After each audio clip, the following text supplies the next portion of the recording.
Bien, je propose qu'on démarre. Donc le sujet du jour, la monnaie complémentaire et locale. Le motif pourquoi créer une monnaie complémentaire locale ou locale complémentaire, en règle générale, c'est parce qu'on manque d'argent. Donc quand les caisses sont vides, on a une volonté de créer un complément monétaire pour essayer d'engager des projets qu'on ne peut pas faire avec un budget réduit. Un certain nombre d'entre vous, je pense, connaissent déjà ou ont entendu parler des monnaies locales complémentaires. Ils s'en créent un peu partout dans le monde et même en France, il doit y en avoir un peu plus de 60, 70 actuellement. Et quand elles ont démarré en 2010, elles ont fait très peur au pouvoir public et aux banques.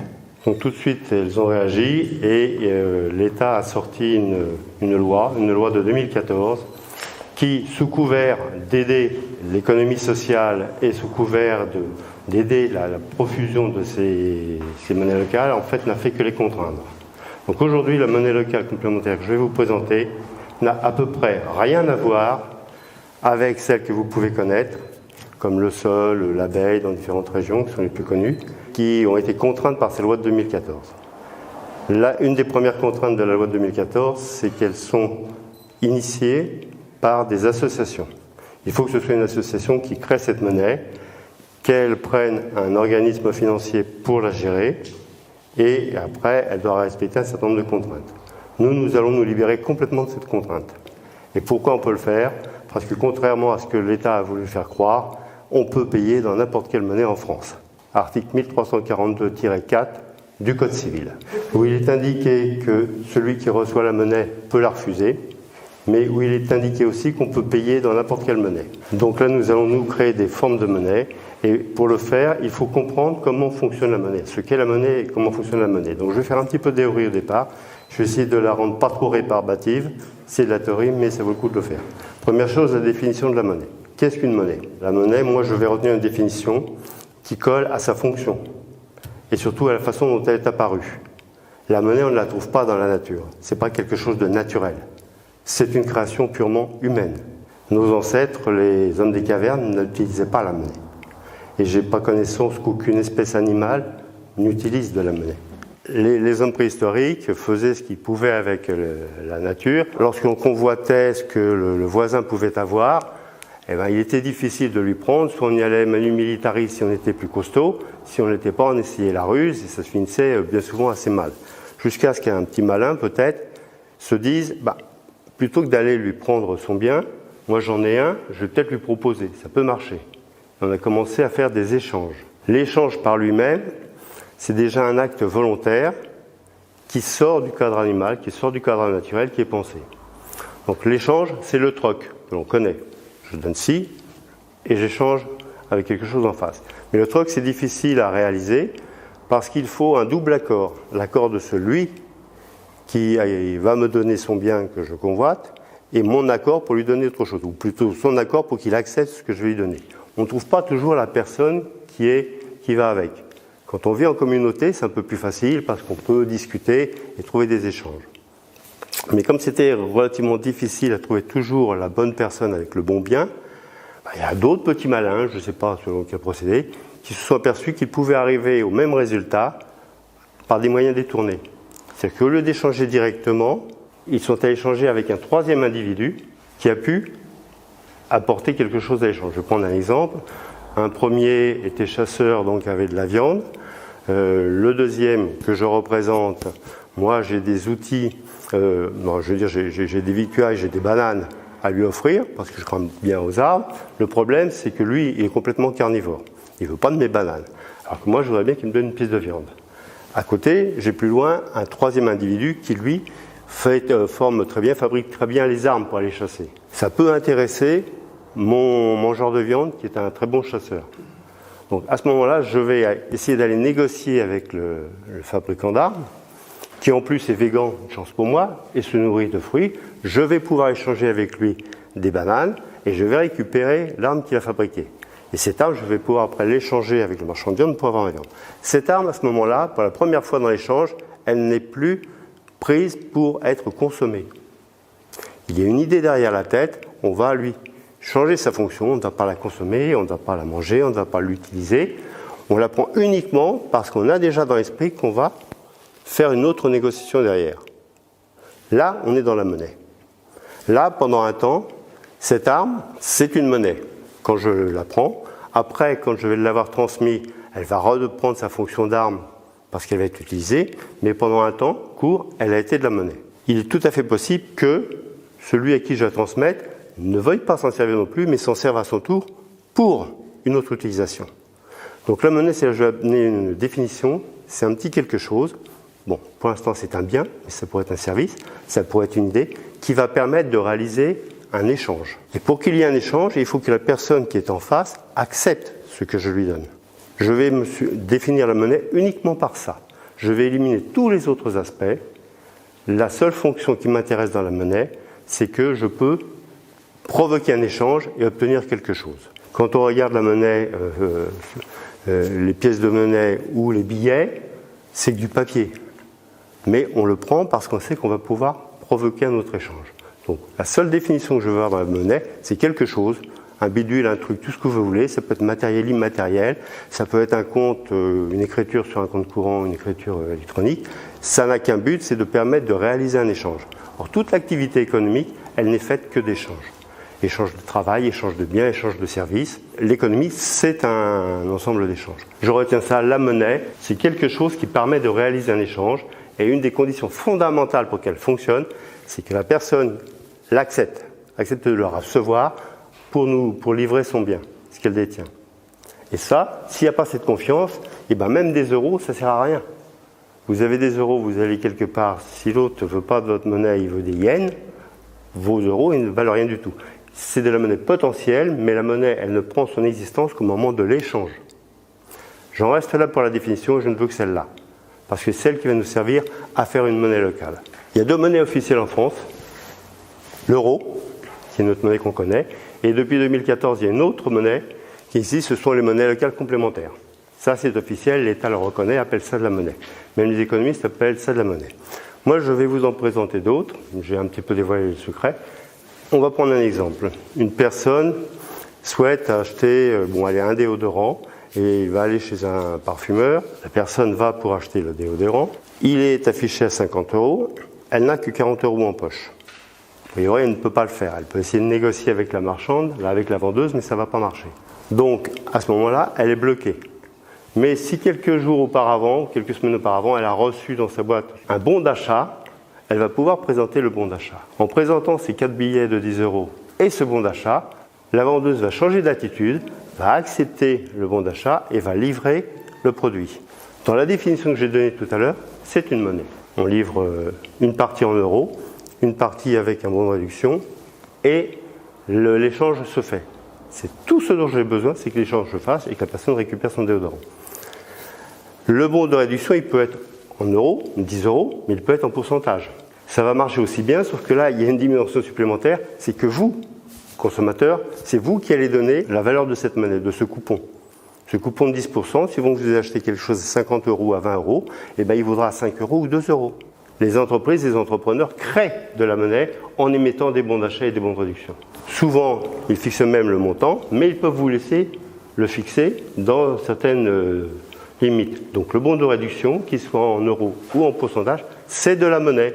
Quand il y a une opération comme les soldes, vous entrez dans un magasin et tous les vêtements, un magasin de vêtements, et vous avez des petites étiquettes, moins 10%, moins 20%, moins 30%, le marchand a accroché de la monnaie à ses habits. Vous venez avec le vêtement et le bon, vous pourrez l'acheter. Vous perdez le bon en route, ah non, c'est plus le même prix, vous ne l'achetez pas. Alors beaucoup de personnes critiqueront ma façon de présenter et d'admettre ces bons de réduction. Je vais juste donner un petit exemple pour prouver que c'est bien de l'argent, que c'est bien de la monnaie. Il y a une habitude qui s'est prise dans les magasins bio, très souvent, et dans les hypermarchés, c'est de faire des réductions, mais qu'on ne vous déduit pas immédiatement à la caisse, mais que vous pourrez déduire plus tard. Et la fois d'après, quand vous venez, vous bénéficiez de cette réduction. Or, qu'est-ce que l'on vous demande ? On vous demande qu'est-ce que vous avez dans votre cagnotte. En fait, on a mis de la cagnotte des euros. On a transformé cette réduction qu'on ne vous a pas faite immédiatement en un capital d'euros mis dans une cagnotte. Ce qui prouve bien que cette réduction, c'était une forme, mais c'est bien de la monnaie, puisqu'elle existe sous forme d'euros dans la cagnotte. Et là, on a une petite fable que nous avons utilisée, qui est inspirée, ou enfin qui ressemble à une autre fable que les économistes connaissent bien, C'est la fable de la dame de Gournay. Vous avez un étranger qui arrive dans un petit village, un village que nous avons nommé Wörgl, W-O-R-G-L. C'est un village qui est connu. C'est un petit village d'Autriche parce qu'il est le premier en 1930 à avoir créé une monnaie locale. L'Allemagne et l'Autriche, économie complètement effondrée, ça ne marchait plus, tout le monde tirait la langue. Ils se sont mis à plusieurs et le maire a eu cette idée de créer une monnaie locale et ça a très bien fonctionné. Ça a si bien fonctionné que les banques et l'État ont réagi de la même façon. Ils ont interdit l'usage de cette monnaie au bout de quelques mois, quelques années, je ne sais plus. Et tout s'est effondré à nouveau. Mais ça a fonctionné. Alors, c'est pour ça qu'on a pris ce nom de Wörgl dans notre exemple. Un étranger arrive. Il a l'intention de passer quelques jours ici, il veut visiter au moins une journée. Il va à l'auberge pour réserver une chambre qu'il paye immédiatement avec un louis d'or. Puis il part visiter la contrée. L'aubergiste, qui s'appelle Joe, venait justement de faire réparer sa voiture et avait une dette vis-à-vis du garagiste d'un louis d'or. Il va aller payer sa dette en remettant ce louis d'or au garagiste. Lequel garagiste avait lui aussi une dette vis-à-vis du tenancier du bar, parce qu'ils avaient fait une petite fête quelques jours auparavant avec leur ami épicier qui s'appelle Guy. Le garagiste Bob avait dit « c'est moi qui paye » et il devait donc cet argent. Puisqu'il vient de récupérer un louis d'or, il va vite le donner au tenant du bar. Lequel tenant du bar s'approvisionne régulièrement pour ses croissants, pour ses sandwichs, n'importe quoi, auprès de l'épicier. Il avait aussi une dette de 1 louis d'or. Et le louis d'or continue son chemin, change à nouveau de main et retombe dans les mains de l'épicier nommé Guy. Celui-ci, lors de la petite fête, avait un peu trop bu, n'a pas osé rentrer chez lui pour ne pas se faire malmener par sa femme, surtout à 4 heures du matin. Donc prudent, il avait pris une chambre d'hôtel à l'auberge. Et lui aussi devait un louis à cet aubergiste. Et donc, il a donné ce louis. Le louis a fait le tour. Il aurait pu ne pas aller retourner chez Joe, l'aubergiste. Il aurait pu continuer. Ce qui est important dans cet exemple, les conclusions à tirer, c'est d'abord que la même pièce de monnaie va se promener. Ça, on le sait tous. C'est ce qu'on appelle la circulation monétaire. Avec cette pièce, on a pu faire 4 actions d'économie. La réparation de la voiture, la boisson, la chambre, l'épicerie qui avait alimenté le bar. Un même louis d'or a permis de créer une production de 4, équivalente à 4 louis d'or. Et ça aurait pu aller même beaucoup plus loin si au lieu de retourner chez l'aubergiste, c'était aller ailleurs. Puis ça continue son cours. Petit ajout à cette histoire, le visiteur donc retourne à l'auberge dans l'après-midi et s'excuse, il a rencontré des amis qui l'ont invité à dormir chez lui, donc il va annuler sa chambre. Chance, Joe avait récupéré son louis d'or, donc il peut le lui rendre. L'étranger s'en va, et un petit peu plus loin, il mange son louis d'or. Pourquoi ? Tout simplement parce que c'était un faux louis d'or. On retire l'aluminium et on mange le chocolat. Personne ne l'avait vu. Donc que ce soit de la monnaie réelle ou pas, ça marche. Qu'est-ce qui a fonctionné là-dedans ? C'est uniquement la confiance que chacun de ceux qui ont perçu ce louis d'or ont mis dans cette chose. La monnaie, c'est subjectif. J'y crois pas. Aristote avait mis dans ses définitions que la monnaie, ça a aussi d'autres fonctions, comme celle d'être une unité qui permet de comparer les valeurs. On ne va pas utiliser autant de monnaie pour acheter une brosse à dents que pour acheter une moto. Donc il y a des hiérarchies, et ça sert aussi à ça. Sauf que si vous allez dans le désert avec un bidon d'eau et que vous avez quelqu'un qui est vautré, c'est 3 jours qu'il est au soleil, il peut plus, il ne sait plus comment regagner l'oasis, qui vous demande l'eau et que vous, très méchamment, vous lui dites non, tu payes sinon tu n'as pas d'eau, il n'a rien sur lui, que fait-il ? Il peut vous proposer sa Rolex. S'il propose sa Rolex, l'autre ne va pas pouvoir lui donner l'équivalent en eau. Il va dire non, je refuse. Donc à partir, il va lui dire si, prenez la Rolex, gardez tout, je veux pas de monnaie. Ce jour-là, la Rolex, elle vaut un verre d'eau. Donc là aussi, c'est très relatif, c'est très subjectif. Donc il faut avoir cette vision que la monnaie, c'est conceptuel. Et ça le montre. On va voir maintenant comment ça fonctionne en utilisant un autre exemple. J'essaie de vous rendre la théorie pas trop casse-pied. Donc là, j'ai l'impression d'ouvrir des portes ouvertes, vous savez tout ça. Mais c'est pas grave, on monte marche à marche vers des choses plus difficiles que même des économistes n'ont pas compris. Et on va y arriver. Si vous passez dans la rue, vous trouvez par terre une bourse avec à l'intérieur 100 pièces de 1 euro. Vous avez un capital de 100 euros. Je ne pense pas que vous allez ni le jeter à la mer, ni le ramener chez les gendarmes parce qu'on sait où vont aller les pièces à conviction, les pocket, des choses de genre. Donc, a priori, vous pouvez peut-être les garder pour plus tard, mais un jour ou l'autre, vous allez vous en servir. Pourquoi ? Pour dépenser, pour acheter. Ça ne sert qu'à ça. Si vous achetez, on va partir de l'idée que ces 100 pièces, avant, vous avez mis un petit point rouge. On va en profiter pour faire une expérience pour voir où elles vont, toutes ces pièces. Quelle est la vie de la monnaie, quelle est la vie de ces pièces. Donc là, je vais vous expliquer le tableau, sinon il peut être un petit peu difficile à lire. Vous êtes avant l'euro 1, vous avez ces 100 pièces dans les mains. Vous avez différentes façons de l'utiliser. Là, vous arrivez avec vos 100 €, vous allez pouvoir faire des achats. Vous avez des achats de biens ou de services, vous faites votre ravitaillement, ou vous avez chose à payer, 55 €. Vous pouvez vous dire, j'en mets un petit peu de côté pour plus tard. Mais ce un petit peu de côté pour plus tard, un jour ou l'autre, vous allez vous en servir. Vous pouvez payer la babysitter.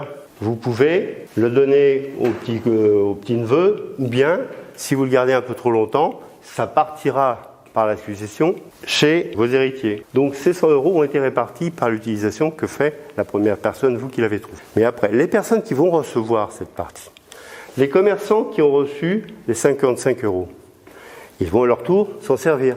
Pas nécessairement pour la même chose, ils peuvent avoir du personnel à payer, ils peuvent vouloir se garder un petit peu pour eux, un bénéfice. L'épargne, ils peuvent en mettre une partie en réserve. La colonne réserve, elle est un petit peu particulière parce qu'on a l'impression qu'elle arrête la circulation. En fait, non. Ces pièces, elles vont ressortir un jour. Donc, de gré en gré, si vous suivez 1 €, 1 €, il va être passé un coup ici, après il va être reparti pour des achats, après il va être reparti pour du personnel, et ensuite, et ça va se promener comme ça. Ces rangées ne correspondent pas à une notion de temps. Vous oubliez le temps. Une rangée correspond à un échange qui s'est fait. On est parti de là, et il est passé là. Alors ça peut-être 1 € va aller très vite à changer 5 fois de main en un mois, et un autre va rester 10 ans en épargne sur un compte à pas bouger. Je m'en fiche. Je fais comme au Paris-Dakar, je mets des points étapes, des points de contrôle, avec un juge arbitre qui est là, et qui va regarder passer, et va noter, il est passé, il est passé, il est passé. Peu importe qu'il passe 2 heures, 3 heures, 5 heures, 5 ans plus tard, on s'en fiche, il va passer. Et quand tout le monde est passé, il regarde où est-ce que c'est allé. Une partie sont allées en achat, une partie dans la case réserve, une partie en salaire. Donc, de gré à gré, dans le temps, cette somme va passer. Et à chaque fois qu'on fait un point, on vérifie une chose, les 100 sont passés. Les 100 € sont passés, ont été utilisés une fois. Un peu plus loin, lorsqu'ils seront tous utilisés une deuxième fois, on aura toujours 100 €. Donc cette somme, elle reste permanente, elle ne disparaît pas. Il n'y a pas de fonte de cette monnaie. Cette monnaie de 100 €, elle va se promener. Elle peut se promener très longtemps. On s'est arrêté à 10, mais ça peut durer des années. Vous avez aujourd'hui peut-être, bon, les euros, ils sont des années 2000, mais quand on regardait les anciens francs, même en 99, vous pouviez avoir des francs qui étaient marqués en bas 1961. Ça peut durer très longtemps, cette pièce, elle peut se balader. Mais il y a une constante, c'est que vous avez toujours vos 100 €. Sauf accident, bon, il y a 1 € qui tombe une louche d'égout, il n'y en aura plus que 99. Mais normalement, quand la monnaie circule, elle doit persister, elle est pérenne. Mais ça, c'est en théorie. C'est dans une société, on l'a mis là-haut, sans impôt ni taxe. Maintenant, qu'est-ce qu'on voit quand on regarde la réalité des choses? Quand on regarde la réalité, eh bien, on s'aperçoit que dès la première ligne, dans les achats et biens, tout à l'heure, on avait 55 €, sauf qu'au moment où le marchand qui a reçu ces 55 € veut les utiliser à son tour, il ne peut pas utiliser 55 €. Parce qu'auparavant, il doit payer de la TVA. Il va donc mettre de la TVA, le fils qui va embaucher va mettre dans une petite caisse. Donc lui ne peut utiliser que 44 €. Même chose pour les rémunérations et les bénéfices. La babysitter qui va avoir touché, je ne sais plus combien c'était, c'est 20 € pour sa prestation, elle, bien sûr qu'elle va les utiliser tout de suite, mais en réalité, à partir du moment où elle a touché, elle doit déjà un impôt. Le fisc la rattrapera 1 an, 2 ans plus tard pour lui demander. Donc sa véritable disponibilité, c'est 20 € moins un petit bout d'impôt. Que le fisc le perçoive 1 an, 2 ans après, ça ne change rien. Il a pris sur cette partie. Comme on lui a déclaré qu'elle avait reçu 20 €, elle doit payer un impôt dessus. Ce qui fait qu'en réalité, ces personnes-là ne peuvent plus utiliser la totalité des 100 €. Quand le fisc qui est passé par là a récupéré ses TVA, ses taxes diverses et variées, comme sur les pétroles ou autres, les impôts sur les salaires et sur les bénéfices des entrepreneurs, eh bien, on s'aperçoit qu'ils ne disposent plus que de 80,33 €. À leur tour, ils vont utiliser cet argent. Une deuxième cascade. Et à nouveau, dès qu'il y a un échange, c'est ça qu'il faut comprendre, dès qu'il y a un échange de monnaie, le fisc passe par là, il y a une taxe ou un impôt. Alors parfois la taxe est égale à 0. Bon, c'est pas grave, ça passe à l'étage du dessous. Certaines personnes ne sont pas imposées. C'est pas grave, ça passe à l'étage du dessous. Pour mon exemple, je vais bloquer les caisses de l'État. Je vais dire, vous ne réutiliserez ça que quand ce sera arrivé. Mais pour l'instant, je dis que ça passe par les caisses de l'État. Et que vous ne pouvez pas y échapper. Dès qu'il y a une transaction, il y aura un impôt ou une taxe. Nous sommes d'accord ? On verra après ce que l'État en fait cet impôt. À chaque fois qu'il va y avoir une transaction, le fisc va faire un prélèvement. Donc ce qui reste disponible par le reste des consommateurs de la population est à chaque fois moins important. Au début, il y avait 100 €. Vous voyez qu'après la première passation, il y en a déjà plus de 80, puis 63, puis ça descend. Si le fisc ne réinjectait pas, je mets si il ne réinjectait pas, et ben cet argent il finirait par disparaître. Il n'y aurait plus de monnaie entre les mains des consommateurs pour pouvoir l'utiliser. Les 100 € de départ vont passer en totalité dans la caisse de l'État, qui va les recycler, bien sûr. Mais pour dire que c'est un passage obligé, tout euro qui circule aujourd'hui passera un moment ou l'autre, aujourd'hui, dans 6 mois, dans 1 an, dans 10 ans, dans 30 ans, par les caisses de l'État. OK ? Alors, maintenant je vais arriver à une conclusion, et c'est là où on se démarque. Je vous ai dit, on a trouvé un sac avec 100 pièces de 1 €. Mais si c'était votre employeur qui vous avait versé 100 € de net, les 100 € en question vont suivre le même chemin. Si, au lieu que ce soit votre employeur qui vous verse ça, c'est l'État qui vous fait un versement de 100 €, soit parce que vous êtes fonctionnaire, soit parce que vous êtes un de ses fournisseurs, soit parce qu'il vous accorde une prestation sociale. Il vous donne 100 €.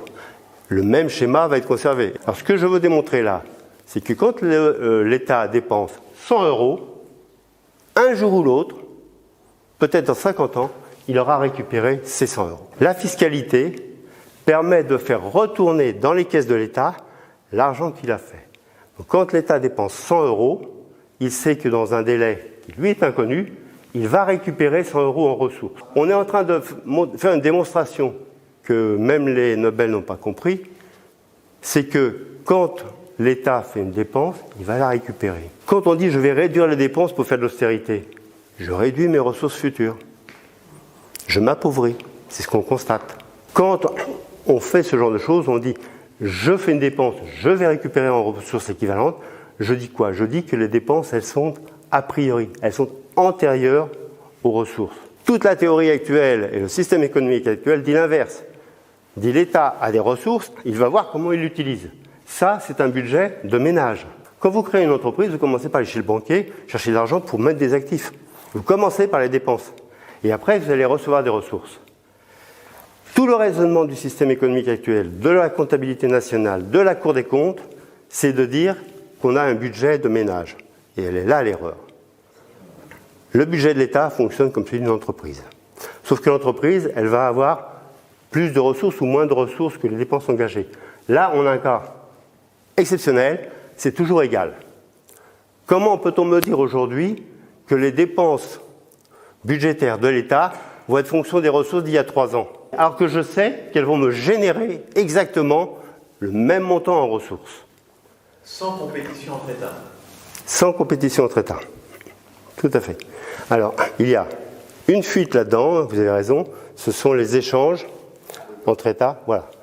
Ça, c'est un deuxième morceau. Mais si on était dans un vase clos, dans une autarcie, ça fonctionne comme ça. Et l'Europe, c'est encore pire parce que là, on a tout mélangé. Donc, si vous admettez ça, vous admettez quelque chose que les économistes n'acceptent pas aujourd'hui, mais qui est en train de disparaître. La théorie quantitative de la monnaie, c'était ça, et ça a fondé le système néolibéral.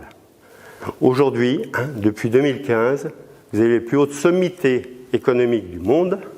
Madame Janet Yellen, directrice générale de la Banque fédérale des États-Unis, Monsieur Kaushik Basu, économiste-chef du Fonds monétaire international, Monsieur Paul Krugman, prix Nobel d'économie en 2008, qui a réuni le 5 janvier 2018 les 60 meilleurs économistes, ou selon lui la crème des économistes, qui ont tous reconnu une chose, notre système ne fonctionne plus.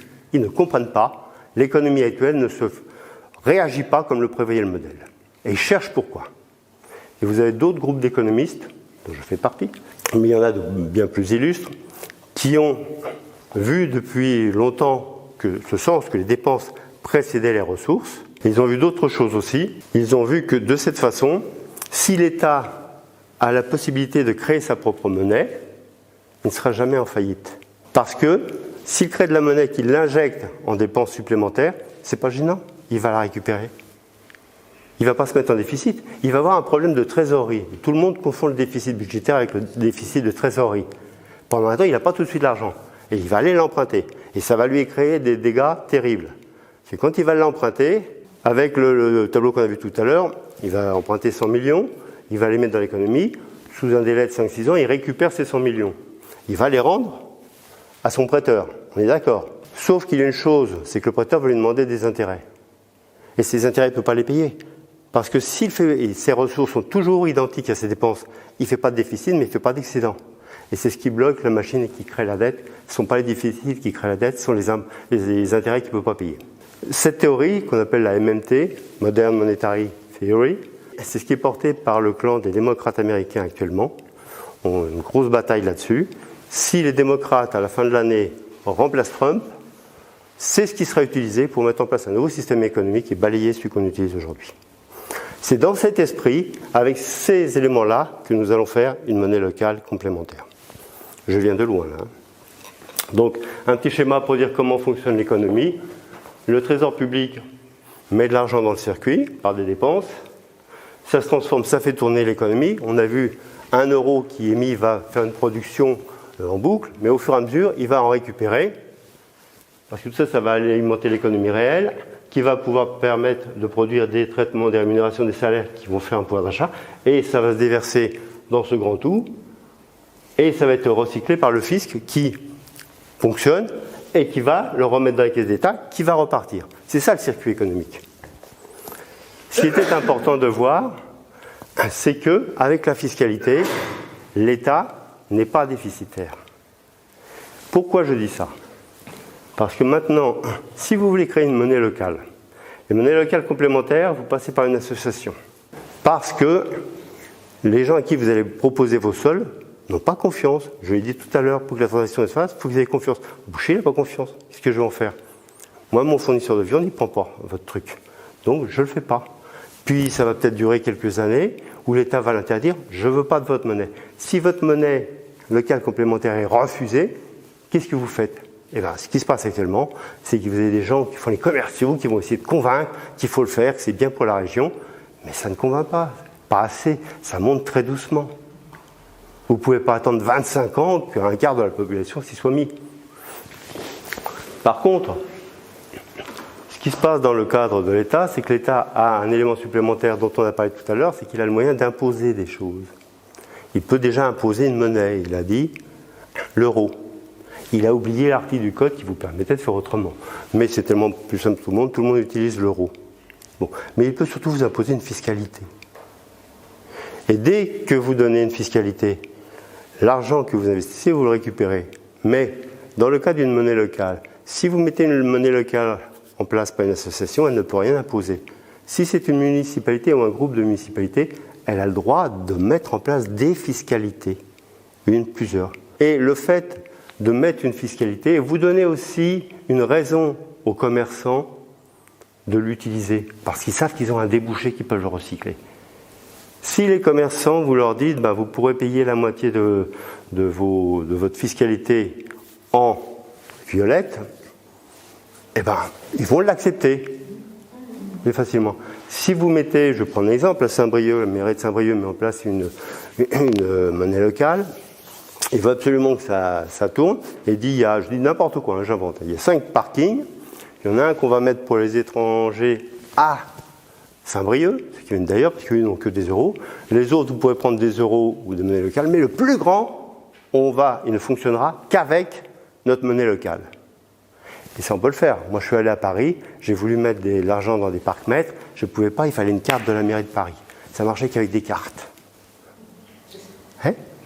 Vous mettez un parking là-dedans, ceux qui veulent y aller, il va falloir qu'ils apprennent la monnaie locale. Donc à partir du moment où vous ouvrez des portes de sortie à cette monnaie, le circuit va se faire. Parce que vous instaurez une confiance. C'est sûr que le boucher, il va avoir quand même des fournisseurs à payer qui ne vont pas l'accepter. Donc il va devoir mettre des euros quelque part. Mais sur la marge qu'il prend, il peut accepter d'en mettre une petite partie déjà en monnaie locale, parce qu'avec ça, il pourra payer sa fiscalité locale, ses services locaux. Vous pouvez décider que le service qui aujourd'hui l'état civil, n'importe quoi, il y a une part de la fiscalité des municipalités qui est obligatoire, qui est dictée par le pouvoir, la nation, et c'est le trésor public qui l'empoche. Celle-là, vous ne pouvez pas y toucher. Ben, écoutez, vous avez plein de fiscalité que vous pouvez mettre en place. Les taxes de séjour, la voirie, les parkings, tas de choses de ce genre. Si vous créez des chantiers, vous pouvez faire aussi privilégier. Vous pouvez même, dans certains cas, au niveau des taxes, je dirais, locales, obligatoires, la commune fixe le taux. Vous pouvez le faire au minimum et à créer à côté une autre fiscalité. Ce que je dis est un petit peu absurde, mais c'est pour vous montrer qu'avec un petit peu d'imagination, on peut faire des choses. Pour les taxes locales, taux de la mairie, commune, nous, 0, on fait cadeau. Le département va prendre, il y en a d'autres qui vont prendre, mais nous, on fait cadeau sur notre part. Par contre, on va transformer ça qui était au mètre carré en fonction de la surface d'occupation par une taxe de séjour. La taxe de séjour va tenir compte des ressources des personnes et des mètres carrés occupés. Vous détournez ce genre de choses et ça, vous pouvez le mettre dans votre monnaie. Je veux dire que derrière, il y a un travail d'utilisation, mais ce qu'il faut que vous ayez au départ, c'est une confiance, donc il faut l'instaurer, et une possibilité de rendre un peu obligatoire. La coercition, une administration peut le faire, une municipalité peut le faire, un EPCI peut le faire, pas une association. Je dis simplement qu'il faut de l'imagination, il faut de la créativité, il faut étudier pour voir ce que l'on peut faire. Mais on sait que si on le met en place, ça tourne. Dans les monnaies locales actuellement, ça ne tourne pas. Parce que vous n'arrivez jamais pratiquement à avoir la confiance, ce ne sont que des bénévoles qui y vont. Vous parlez des citoyens qui vont avoir cette monnaie locale, elle ne peut tourner que si les commerçants l'acceptent également. Vous aurez plus de facilité à convaincre des citoyens de l'utiliser s'ils savent qu'il y a des commerçants qui l'acceptent. Vous êtes d'accord? Si vous ne mettez pas en place un circuit où les vendeurs acceptent ça, c'est bloqué. Mais il faut faire les deux, mais vous avez parfaitement raison.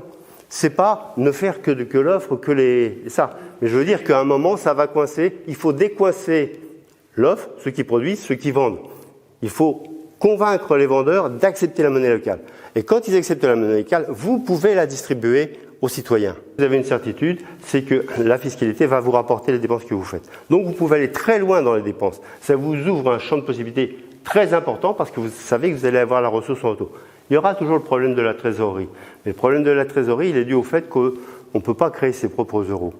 Mais là, si l'émetteur est en même temps celui qui fait les dépenses, il peut créer la monnaie à volonté.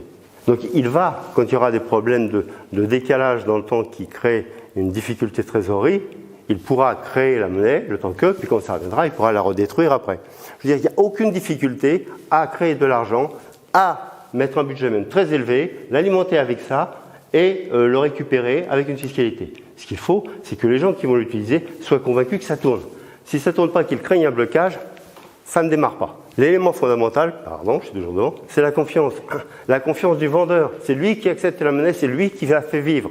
Avant, elle est potentielle. Si vous pouvez avoir des milliards d'euros dans les poches, si demain, on ne fait plus rien avec les euros et qu'on passe en yens, vous êtes le bec dans l'eau, si vous n'avez pas eu le temps de faire le change. Après, le point dont vous avez parlé beaucoup, c'est comment on le gère. J'en suis pas là. Je dis, on peut le faire. Il faut arrêter de nous dire, les caisses sont vides. On peut le faire. Maintenant, il faut savoir le faire. Et là, je vous suis, tout le monde ne sait pas le faire. Cette monnaie, elle existe sur un territoire, le territoire sur lequel l'émetteur a son pouvoir. À l'intérieur, ça fonctionne parfaitement, il n'y a aucun problème. Après, vous avez une autre difficulté, c'est les importations et les exportations, les fuites.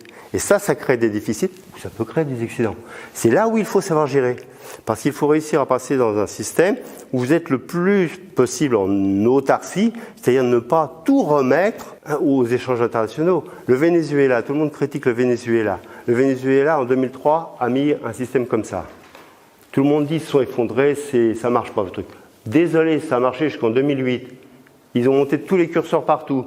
L'alphabétisation est descendue de moitié. La pauvreté, ils sont redescendus à presque rien du tout. Qu'est-ce qui s'est passé en 2008 qui a fait que ça a chaviré?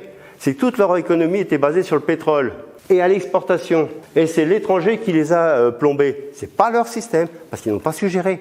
Au lieu de prendre cette manne pour mettre en place un tissu économique qui s'autosuffise, ils sont allés acheter aux États-Unis, en Europe, un peu partout.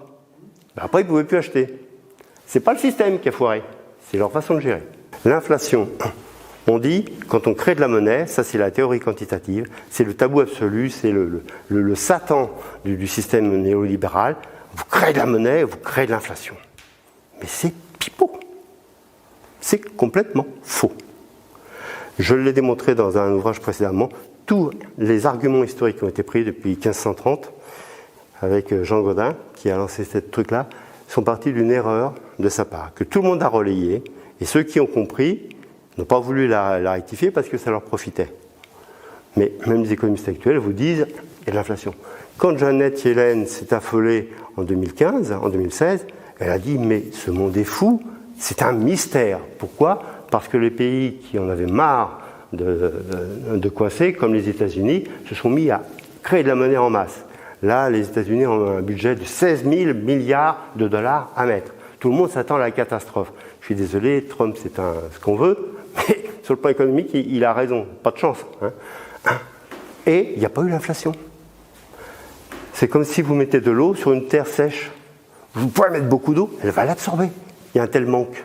Ce qui fait l'inflation, c'est un déséquilibre entre l'offre et la demande. À partir du moment où vous avez une demande qui est plus importante que ce que vous pouvez offrir, les offrants, ils peuvent monter. Et s'ils ne le font pas d'eux-mêmes, les consommateurs vont y aller aux enchères. Pour avoir le truc, je suis prêt à payer plus. Donc quand vous avez une trop forte demande par rapport à une petite capacité d'offre, vous avez de l'inflation. Alors là-dessus, il y a ce que j'appelle moi l'effet mayonnaise. Pour faire une mayonnaise, vous mettez de la moutarde, vous mettez un jaune d'œuf, un petit peu d'huile et ça démarre. Et quand ça a démarré, vous pouvez mettre de l'huile, votre mayonnaise est monte. Vous allez avoir un litre de mayonnaise, vous avez utilisé une cuillère de moutarde, un jaune d'œuf c'est rien du tout, et presque un litre d'huile. Et on se dit c'est l'huile qui fait la mayonnaise. Non, essayez de mettre de l'huile dans un saladier, vous allez voir si ça démarre. Jamais. Donc ce qu'on a oublié, c'est que quand on crée de la monnaie pour suivre une inflation, c'est ce qui s'est passé dans pas mal de pays. C'est ce qui s'est passé en Allemagne dans les années 20. On a toujours la terreur des inflations de l'année 20. Si les Alliés n'avaient pas voulu se venger en augmentant leurs exigences, ils n'auraient pas été dans cette panade. Alors après, ils se sont dit, on va se saborder. Puisqu'ils veulent nous couler, le meilleur moyen de ne pas répondre à leur raquette, c'est de se saborder. Allez, on sort du fric, comme ça dévalue, ils ne peuvent plus rien faire. Si vous alimentez d'huile une mayonnaise qui n'a pas pris, ça va faire de l'huile, c'est tout. Ça va faire un agglomérat, ça va faire un truc qui ne fonctionne pas. C'est comme ça que marche aujourd'hui l'économie. On ne cherche pas à équilibrer l'offre et la demande. Vous avez trop de demandes, il faut aller vers l'offre pour la mettre en place. Mais si vous mettez trop d'offres qui part et que vous n'avez plus de consommateurs, ce qu'on vit actuellement, qu'est-ce qui se passe ? On dit c'est l'effet inverse. Au lieu d'avoir de l'inflation, on a la déflation. Ce que la déflation, c'est on réduit les prix. C'est exactement la même chose, je vous l'ai dit au départ, je vais vous montrer, que d'alimenter, mettre de la monnaie. Donc si vous obligez tous les acteurs du secteur économique à baisser leurs prix pour vendre parce qu'ils n'en peuvent plus, en fait vous les obligez à créer de la monnaie. Vous créeriez de la monnaie, ça aurait le même effet. Donc quand vous manquez de pouvoir d'achat, il faut le monter. Le but de la politique d'austérité, c'est en fait de dégager l'État pour tout filer au privé. Ce qu'on est en train de faire avec les retraites. La planète, c'est un des enjeux de...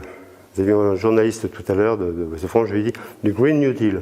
C'est le programme des démocrates qui va être fixé, utilisé sur la base de la MMT, Modern Monetary Theory. Les enjeux, c'est la transition écologique, le plein emploi. Le plein emploi, c'est simple, quand vous pouvez créer de la monnaie, vous pouvez demander à des gens de travailler. Vous n'avez pas d'employeur, c'est pas grave. Allez, je suis votre employeur et je vais vous payer, je crée la monnaie pour que vous alliez travailler. Et les démocrates qui portent ce projet Green Deal ont bien dit, ce que l'on veut, c'est passer du stade des petites choses, des petites miettes qu'on fait pour la planète, parce qu'on est en retard sur le résultat de la COP21 quand même, pour vraiment avoir une action de guerre. Et pour ça, il faut de l'argent. Et là, avec les économies que vous faites, vous n'aurez pas l'argent nécessaire pour engager une transition écologique qui soit conséquente. Vous gérez bien votre monnaie locale, vous ferez ce que même Paris n'est pas capable de faire. Vous pouvez faire n'importe quoi. À chaque fois qu'on vous disait c'est pas possible, il n'y a pas d'argent, moi je vous dis arrêtez, vous avez l'argent. Oui. Je vais vous apprendre à faire de l'argent. Et pour tuer cette rumeur qui est complètement fausse, ce tabou pour faire peur à tout le monde de la création monétaire entraîne de l'inflation, je vous dis c'est totalement faux, je l'affirme. Donc la monnaie que vous créez, il faut qu'elle soit justifiée, qu'elle ait un usage. c'est là où je vais taper sur les crypto-monnaies. Les crypto-monnaies créent de la monnaie sans usage. Donc je vous m'engage, j'en profite. Donner de la monnaie tous les jours, tous les matins à quelqu'un, c'est très bien. Mais qu'est-ce qu'il va en faire? Je vais aller acheter. Acheter quoi? Des produits. Qui les a fabriqués? Les ouvriers. Non. Comme vous, ils touchent de l'argent, ils n'ont pas besoin de travailler. Il n'y a plus rien. Pas besoin. Puisque vous touchez le matin, qu'est-ce que vous allez vous casser les pieds à aller produire ce dont vous avez besoin?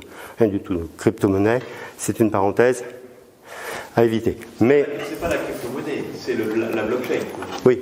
Non, le blockchain, c'est un outil informatique, lui, il marche. C'est l'utilisation pour créer de la monnaie, comme ça, qui marche pas. Donc là, les déséquilibres possibles, c'est ce dont on vient de parler. Il faut faire attention à bien équilibrer l'utilisation après que l'on fait. Comme toute découverte, comme toute chose que l'on crée, il faut faire attention à l'utilisation. Mais la création monétaire, elle est possible. Les 19 monnaies de l'Europe 19 fiscalités qui font que l'euro n'est pas une monnaie, qui peut suivre ce cycle. Ça part dans tous les sens, c'est vraiment là, c'est les importations et les exportations, les balances commerciales qui sont folles, et il y en a qui pompent et les autres qui perdent. Que peut-on faire justement de cette monnaie à créer? Donc ça, c'est des exemples qu'on a pris, vous pouvez faire des tas de choses. Je vous ai dit le Green New Deal, les démocrates, eux, leur utilisation, c'est on va créer de la monnaie, on sait qu'on va récupérer en dépenses, en ressources, tout ce qu'on va mettre sur le tapis, donc on peut le créer, on n'aura pas d'intérêt à payer, on aura assez de monnaie pour tous nos chantiers. Quand il y a une guerre à faire, on le trouve l'argent. Quand il y a à réparer ce qui est en train de se passer en Australie avec un incendie, on va le trouver l'argent. Quand c'est pour faire démarrer l'économie, les caisses sont vides. Il ne faut pas se foutre du monde, non? On peut créer de l'argent sous certaines conditions. Je vous ai montré qu'il faut que ce soit sur un territoire, qu'il y ait un État ou un gouvernement, je m'en fiche, une commune, n'importe quoi, qui a le pouvoir de créer la monnaie, de faire des dépenses et une fiscalité pour la récupérer. Après, si sur le plan politique, il oriente l'utilisation, ce n'est pas dans ma conférence. Je dis simplement que rien que la transition écologique, ça fait 40 ans que je fais de l'écologie. On est dans une situation où on dit il ne nous reste plus que 5 ans, 10 ans, 15 ans. C'est même pas vrai. Moi, j'ai commencé à dire ça dans les années 80. Il nous reste 20 ans. On est arrivé en 2000. Il y a eu la catastrophe. On n'est plus à... Il faut arrêter. On est déjà dans le bas. Maintenant, ce qu'on essaie, c'est d'écoper. On rame, on freine des deux pieds pour arrêter les dégâts. Il y a un tel besoin de milliards que vous pouvez en créer. Vous avez un tel besoin, des chantiers tellement énormes, que vous pouvez créer sans problème, alors qu'aujourd'hui, on vous dit créer de la monnaie, c'est dangereux, ça va aggraver le problème. Ce que je viens vous dire aujourd'hui, c'est faux. Que tout ce qu'on nous raconte sur la circulation monétaire, c'est du pipeau, que la théorie dominante qui a encore cours à Bercy, comme partout ailleurs en Europe, et à la BCE, de dire que si on crée de la monnaie, on crée de l'inflation, c'est faux, et qu'il n'y a pas de déficit budgétaire, il n'y a que des difficultés de trésorerie.